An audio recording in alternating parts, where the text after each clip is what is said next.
भाऊंच्या धक्क्यावर दीपाली आणि तन्वीची घेतली गेली शाळा. रितेश देशमुखने तन्वी आणि दीपालीला दाखवला आरसा. तर कलर्स मराठीवरील बिग बॉसचं नवीन पर्व नुकतंच सुरू झालं आहे आणि उद्या आहे बिग बॉस मराठी सीझन 6चा पहिला भाऊचा धक्का म्हणजे वीकेंडचा वार. तर कलर्स मराठीने नुकताच एक प्रोमो शेअर केला आहे. त्यामध्ये रितेश देशमुख दीपाली आणि तन्वीची शाळा घेताना पाहायला मिळणार आहे. कारण मकर संक्रांतीच्या दिवशी दीपाली आणि तन्वीने भांडण केलं होतं. अगदी घरात राडा केला होता. सणासुदीच्या दिवसाला ह्या दोघी भांडत होत्या.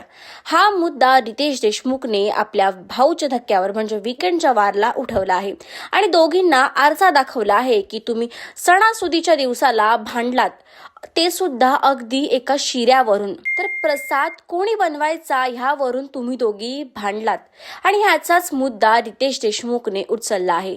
आणि तेच स्पष्टीकरणामध्ये दीपाली रितेश देशमुखला आरडी म्हणाली.